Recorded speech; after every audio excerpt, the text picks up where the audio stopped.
République démocratique du Congo, lève-toi et sois éclairé, car la lumière arrive.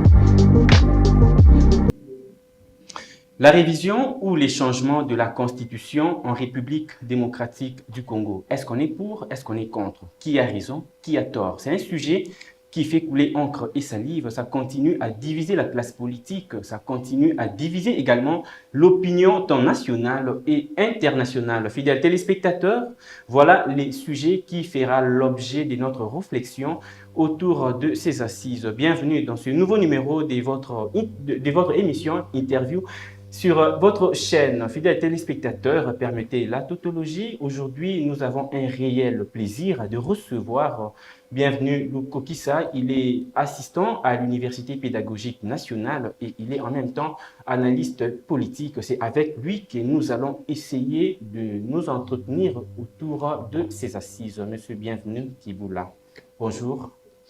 Bonjour, monsieur Alexis Tchoumeba. Vous allez bien? Oui, ça va. Ça fait un bon moment. Je vous ai reçu sur ces beaux cadres. Tout à fait. Je sens les décors représentent l'image. Exactement. Alors, comme je l'ai dit tantôt, nous sommes en train de parler d'un sujet qui fait couler encre et salive. Nous savons très bien que depuis un certain temps, les gens, presque tout le monde en parle. On parle de la révision ou changement de la Constitution.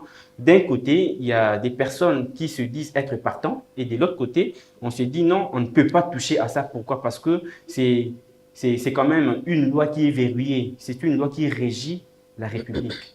Comment réagissez-vous? Quelle est votre opinion? Quel est votre positionnement? Est-ce que vous êtes partant ou pas? Je pense, monsieur Alexis, vous m'invitez en qualité de scientifique avant tout. Et en tant que scientifique, il faut poser des bases et des jalons. Exactement. Et sur base des jalons que nous allons poser et dans la réflexion ou l'argumentation, nous allons voir la réponse qui conviendrait mieux à l'opinion et à nos téléspectateurs que je salue, qui nous suivent. Et j'en profite pour saluer le professeur Carlos Canida, KMC.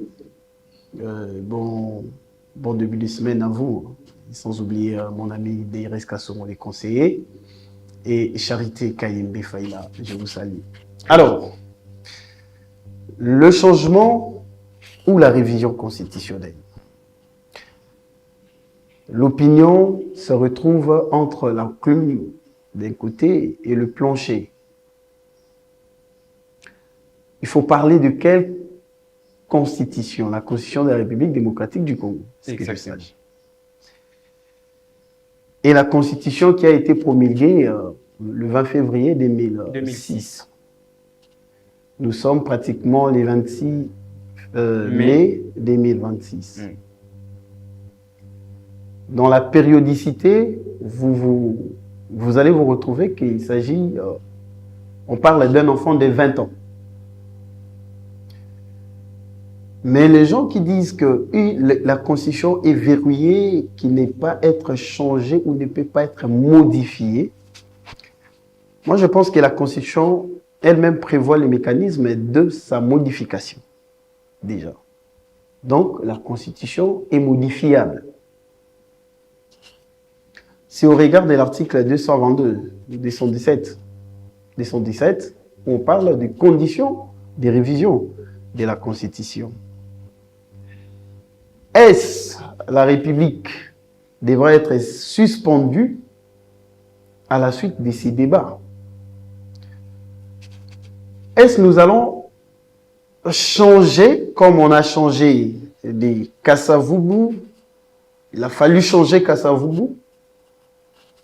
Il a fallu changer Lumumba. Il a fallu changer Mobutu. Il a fallu changer le régime Kabila, de père et fils. Et aujourd'hui, il faudra encore changer le président actuel, Félix-Antoine Tshisekedi Tshilombo. Et ces débats-là, de refuter, de tout refuser, aujourd'hui, nous sommes face à un autre débat. Il faut changer les textes qui régissent la société, qu'on appelle la Constitution. En toute scientificité, je voudrais poser la question, si changer, qu'allons-nous changer? Si modifier, qu'allons-nous modifier? Déjà, tout texte devra faire l'objet ou rencontre l'objet de sa mutation. Pourquoi la société étant évolutive? Dans l'évolution des nations, il ne faut pas empêcher que les gens réfléchissent à un certain moment. La manière dont le pays ou la manière dont le pouvoir est exercé devra être réfléchi. Et sur base de la réflexion que nous devons ressortir des résolutions. Mais je suis adepte du discours du président de la République, je le suis de temps en temps. Quand il a parlé du possible modification ou changement, il a fait appel qu'il aurait une commission scientifique qui devrait être mise en place pour réfléchir sur cette question. Voilà. Alors, le mot du chef vaut pour nous, de cette école, vaut une loi. Le président, étant donné qu'il a manifesté, je crois, en 2023 ou 2024, quand il a dit cela, alors nous attendions, nous scientifiques, qu'il y ait les assises, cette messe, où nous n'aurons pas seulement l'ancienne école, nous aurons aussi de nouvelles écoles de la pensée scientifique, la jeunesse. Pourquoi la jeunesse? Parce que lorsque nous entendons l'hymne national, nous avons le vœu d'offrir à un Congo de demain un pays plus beau qu'avant. Et quel sera ce pays plus beau qu'avant? Est-ce de l'arrogance? Est-ce de l'impunité? Est-ce de l'intolérance? Est-ce que pensez-vous que si réellement on arrivait à modifier ou à changer carrément la Constitution, cela permettra à ce régime de léguer un pays plus beau qu'avant aux générations futures? Je pense que la construction d'un pays plus beau qu'avant, c'est la somme ou le cumul de toute expérience. L'expérience politique, l'expérience sociale, l'expérience économique. La somme de toutes ces expériences va faire en sorte que les Congos de demain soient meilleurs que les Congos d'hier et le Congo d'aujourd'hui. Pourquoi? Parce que j'aime dire le Congo de demain sera à l'image de sa jeunesse d'aujourd'hui pour la grandeur nationale et la sauvegarde de la société du péril de la décadence. Monsieur Alexis Tchombela, la première école à la sortie de 1960, après l'indépendance, Lumumba, Emery Patrice, Kasavubu. Nous sommes dans le régime, notamment semi-présidentiel, où on a parlé de la cohabitation politique entre le Premier ministre et le président de la République. Mais malheureusement, 11 jours après, les Congos s'est retrouvé dans des sécessions. Sécession katangaise, sécession du Kasaï, sécession avec Victor Mwanda, même du Congo central, où il fallait que les Congos deviennent les compartiments de ce qu'on a appelé des États fédéraux. Il faut avoir l'histoire de ces pays. Et dans la marche vers la démocratisation de notre pays, la constitution dont nous parlons n'a que 20 ans, alors que les Congo République a plus de 60 ans. C'est-à-dire, si nous prenons l'écart, nous dégageons, vous allez voir que dans les 60 ans ou soixantaine d'années d'indépendance, la Constitution... 66 ans. Oui, la Constitution n'en est que pour 20 ans. Des 46 ans restants, qu'avions-nous fait de la République démocratique du Congo? Qu'avions-nous fait? Alors aujourd'hui, j'ai du mal à entendre et à supporter, parce que déjà, s'il faut donner ma position, je donnerai ma position qui est déjà connue. Je suis pour la modification. C'est comme un enfant que nous venons de mettre au monde à peine 20 ans. On dit que non, nous n'en voulons plus. Il faut se débarrasser de cet enfant. Qu'avions-nous reproché à cet enfant? Qu'avions-nous reproché? Et si nous lui reprochons, en fait, on lui reproche de quoi? Il a à peine 20 ans, l'âge de la raison. Il atteint la maturité. Et dans sa maturité, vous lui dites, nous ne voulons plus de vous. Nous voulons faire encore des enfants de la rue dans le cadre normatif de notre société. Moi, je me demande.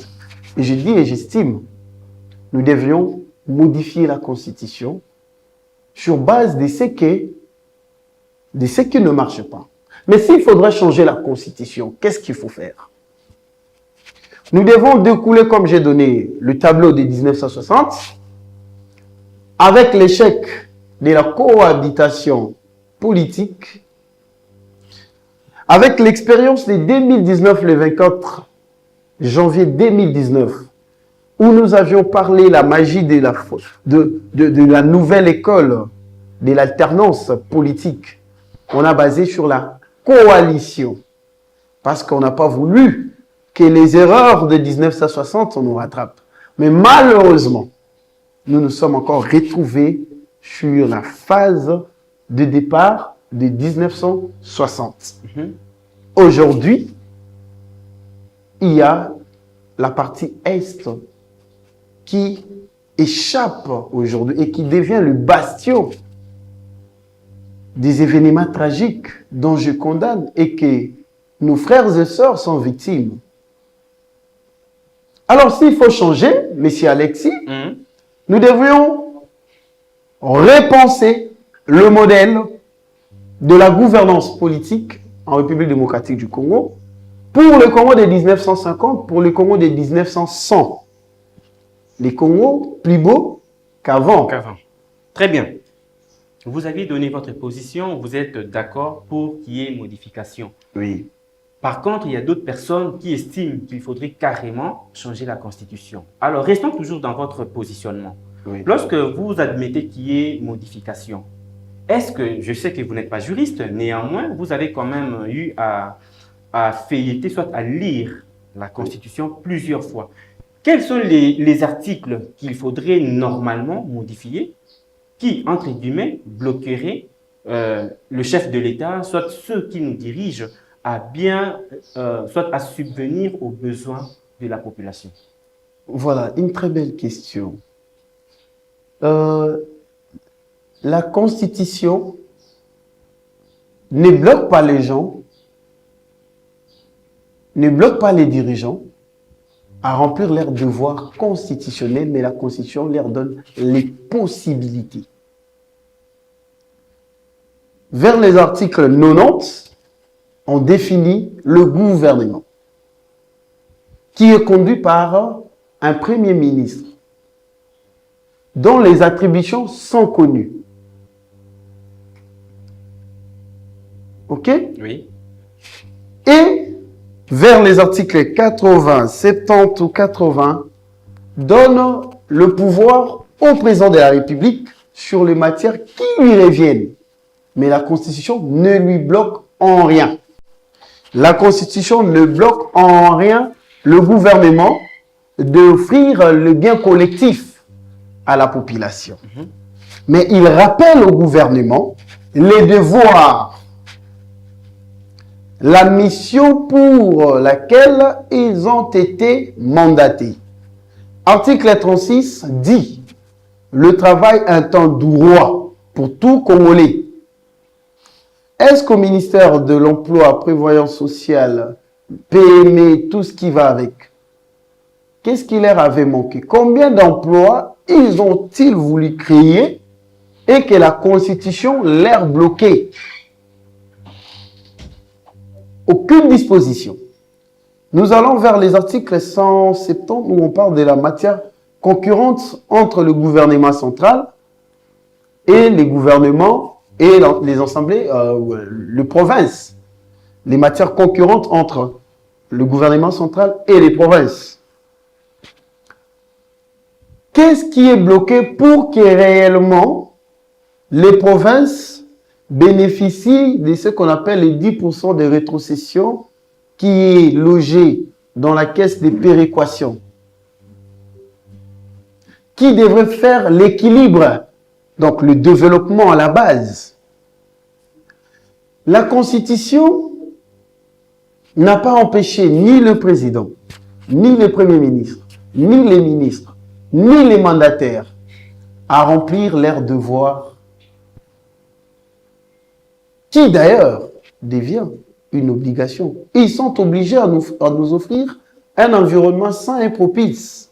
La Constitution n'a pas bloqué, oui. Mais pourquoi aujourd'hui cela est présenté comme une raison qui justifie leur échec? Parce qu'il faut qu'on se regarde droit dans les yeux pour se dire que non, tous les besoins de la population n'ont pas été répondus, toutes les attentes de la population n'ont pas été répondues par ceux qui nous gouvernent. Et pourquoi on veut seulement modifier la Constitution 2 ans avant la fin du mandat du chef de l'État? Est-ce que ce n'est pas aussi une manière de vouloir s'éterniser au pouvoir? Parce qu'il y a d'autres personnes, surtout ceux de l'opposition, qui estiment que si la révision constitutionnelle a eu lieu, soit le changement de la Constitution a eu lieu, cela profitera à Félix Tshisekedi comme chef de l'État. Merci. Le président, dans son dernier adresse, il a dit « Ne suivez pas les gens qui m'entourent. C'est comme dans un match de football. On ne va pas aussi non plus les empêcher de réfléchir ce qui soit leur aspiration politique. Parce que dans la démarche politicienne, on va dire quoi? Le pouvoir, on l'a et c'est pour l'exercer le longtemps possible, la conserver. Et dans la marche vers la conservation du pouvoir, nous voyons toutes sortes de démarches politiciennes. Et ces démarches politiciennes sont souvent alimentées par les goûts de demeurer dans le sillage du pouvoir, même quand vous êtes incapable.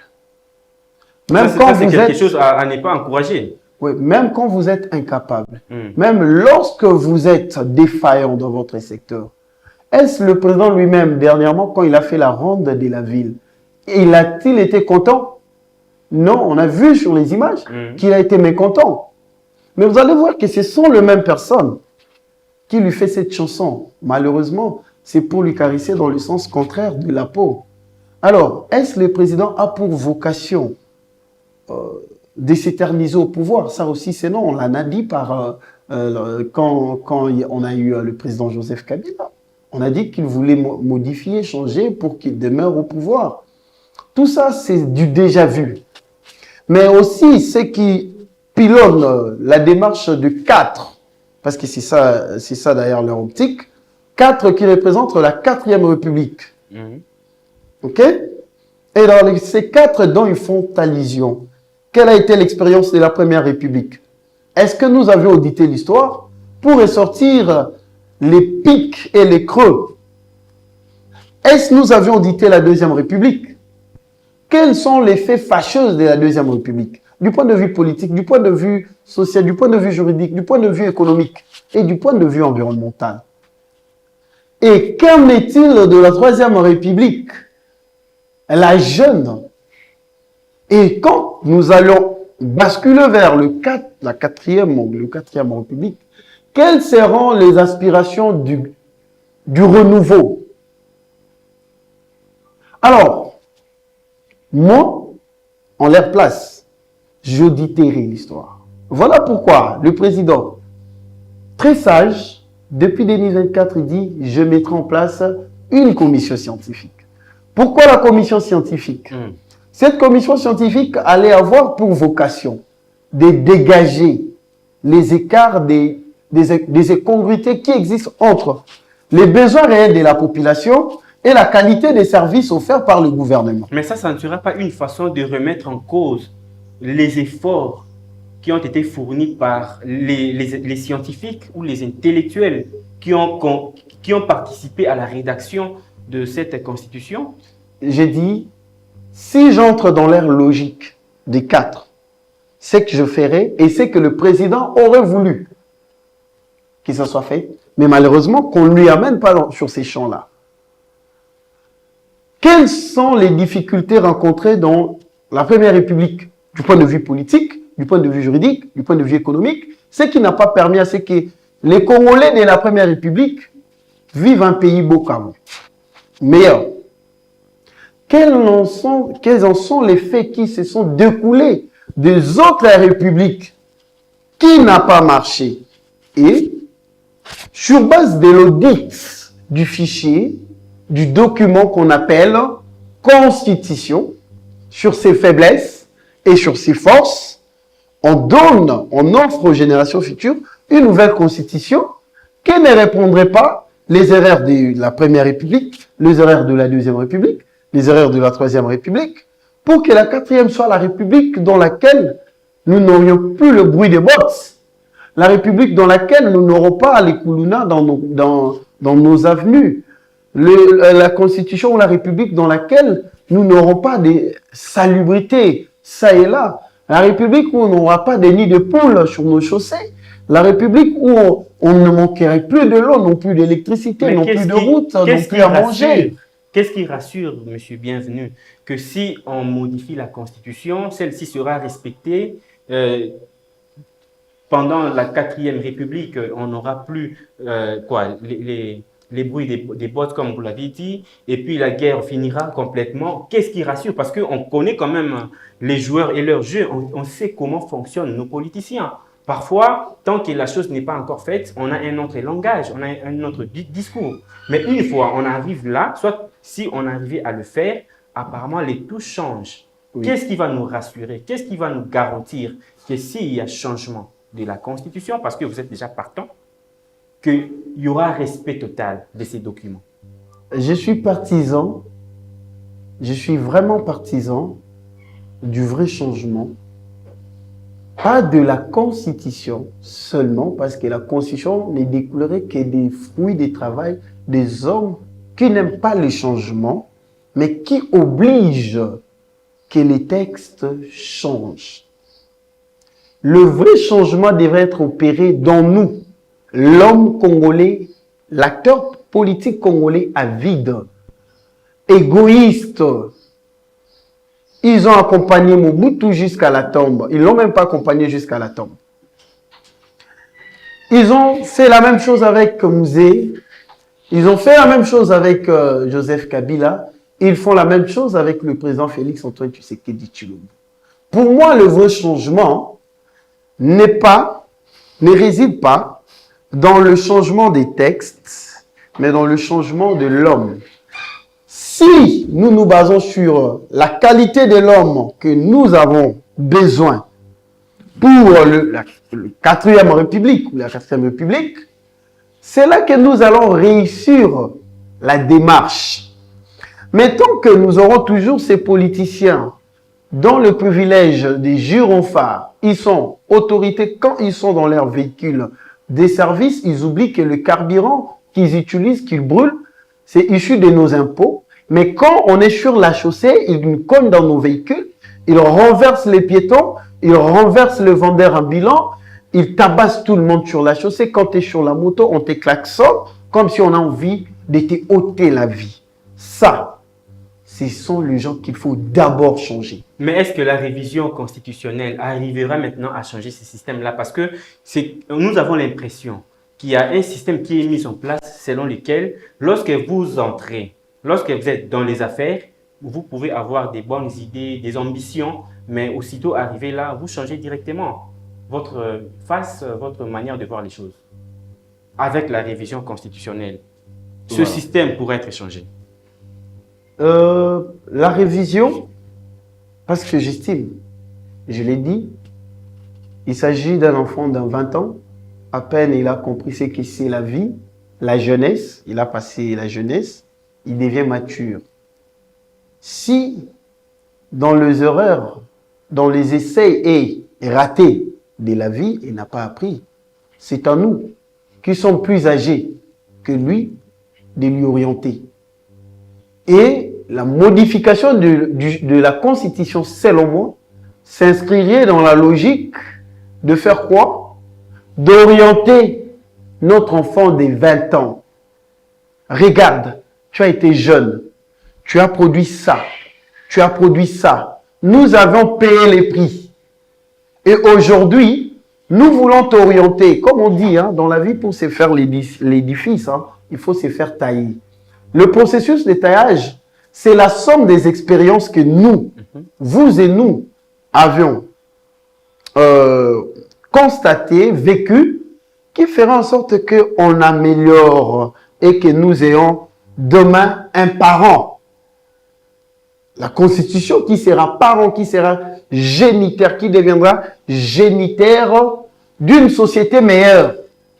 C'est demain ou après-demain, si vous voulez que l'on mette dans les oubliettes, nous les mettrons dans les oubliettes. Très Mais bien. après, Très bien. l'enfant qui viendrait. On a vu l'opposition a créé une plateforme appelée la C64. Et- En revanche, ceux du pouvoir ont créé C4. Oui.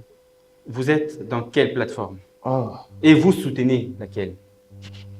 Je suis entre la patrie Mhm. et les partis. Je choisirai la patrie. Tu sais pourquoi la patrie? Allez-y. La patrie parce que elle est assise sur le fond, les socles des martyrs, ok, et héros, le vaillant. Et parmi ces vaillants, moi, je vois les efforts que mon père consent et a consenti depuis toute sa jeunesse en servant sous les drapeaux. Et sur base de ces sacrifices qu'il a accepté d'avant tout, son pays, que sa famille. Ok? Et je reste et je demeure sur la ligne droite de ces vaillants militaires et policiers qui servent avec bravoure, courage, abnégation ces pays. Je serai d'accord d'apporter mon point de vue qui ne me mettrait pas en conflit avec la République, de mon père, de mes grands-parents et de tous ces hommes d'armes. Je serai du côté de la République, de sorte que si les politiques nous appellent, nous leur dirons, regardez, dans le domaine peut-être de la sécurité, parce que qu'il faut améliorer, tailler la Constitution sur fond d'une expérience réelle, je dirais, la République démocratique du Congo n'a pas pu, depuis tous ces temps, construire réellement une armée face aux enjeux de développement, face aux enjeux futurs. Et j'apporterai mon expertise sur ces domaines, notamment quand je prends l'effectif militaire, je les divise par les 2 345 410 km². Je dégage comme un militaire par kilomètre carré, c'est-à-dire il faut aujourd'hui un militaire après avoir parcouru 18 km² de la République. Est-ce que le Congo est sécurisé? Non. Ça, c'est très bien dit. Je crois que le message est passé. Nous sommes en train de courir derrière la montre. Alors, je pense que ça sera la dernière question. On a suivi le cardinal Ambongo qui pense que les jours à venir seront difficiles. Comment avez-vous perçu ce message? Est-ce que c'était une manière pour lui de faire peur à la population? Soit il est en train de collaborer avec les ennemis de la paix, soit il fait son travail comme il se doit, parce qu'aujourd'hui, il est taxé de tous les mots, presque tout le monde l'indexe, alors que lui, il est pasteur. Il est pasteur. En tant que pasteur, on ne peut que dénoncer le mal. Est-ce que quand il dit que non, tenez-vous prêts, les jours à venir seront très difficiles. C'est une manière pour lui de faire peur à la population. Avant d'y arriver... Il faut aussi signaler qu'il n'est pas partant pour la révision ou les changements de la Constitution. Voilà. C'est un humain, bien qu'il soit un pasteur. Mhm. Et d'un côté, vous avez aussi un bloc des pasteurs, non? Exactement. Qui manifestent. L'un d'ailleurs nous a traités comme moi, là, je suis sur ces plateaux, je réfléchis sur ça, il nous a déjà taxé dès longtemps. Nous sommes des, excusez-moi du terme, bazoba. Mhm. Yemoto, Yamayele. Yamayele. Soko tali na ndinga ndinga na iponya tambola wana soda. Moto Yamayele. C'est vraiment ridicule. Pour le pasteur, je demanderai aux fidèles, tout pasteur qui nous explique pas réellement pourquoi changer, pourquoi réviser, la seule façon de punir rien dans le bon lingala. Tout ça sous ma bonzate. Oh. Ouais. Mais quel rapport? J'en appelle à la je sais pourquoi, j'en Ok. appelle à la désobéissance Mhm. de cette façon-là. C'est pas Dieu qui reçoit ses offrandes. Les pasteurs qui estiment que le Congo va tellement meilleur, mais plus beau. Tout ça sous ma bonzate ici demande, on dit que nous sommes des chômeurs. On n'a pas d'emploi. Et ceux qui travaillent n'ont pas un salaire. Et lui n'a pas d'argument pour nous demander soit le changement, soit la modification. Très bien. Tout ça sous ma bonzate. Et pour un bon mot dans le message, Mhm. je donnerai et j'apporterai toujours le message de Lumumba. Mhm. Dans sa lettre à Pauline, sa femme, et à ses enfants, il a dit à mes enfants que je laisse sans espoir de revoir un jour. Sachez bien que l'avenir du Congo est plus meilleur. Et plus loin, il dit, l'histoire du Congo ne s'écrira non plus à Londres, non plus à Berlin, non plus Mhm. à New York. Il s'écrira au Congo avec les Les Congolais. Congolais. Pasteur est un humain, Ambongo est un humain. Mais je dirais aussi, Pharaon qui fait un rêve un jour, des vaches maigres et des vaches grasses. Il a fallu l'interprète, la sagesse divine. Est-ce dans le message d'Ambongo? Je suis catholique. Dans son message du bon pasteur, faudra-t-il effrayer les brebis? Parce que les brebis sont censés être connus par le berger. Dans son message, effraie les brebis. J'analyse. Mais il faut j'en comprendre que discute. la vérité, c'est toujours comme ça. La vérité, Alors? elle blesse, mais elle reste la vérité. Lui, Alors? en tant que pasteur de l'Église, il ne pouvait que donner un message qui est une vérité, qui vient des dieux, de la part des dieux. Voilà pourquoi j'ai dit, nous sommes humains. Il aurait peut-être un sentiment, ou le ressentiment humain, ça peut arriver. Mais la peur doit cesser d'habiter les Congolais. J'estime la politique de la peur, avec les discours incantatoires, le réflexe d'un Congo défaillant et faible devrait être arrêté.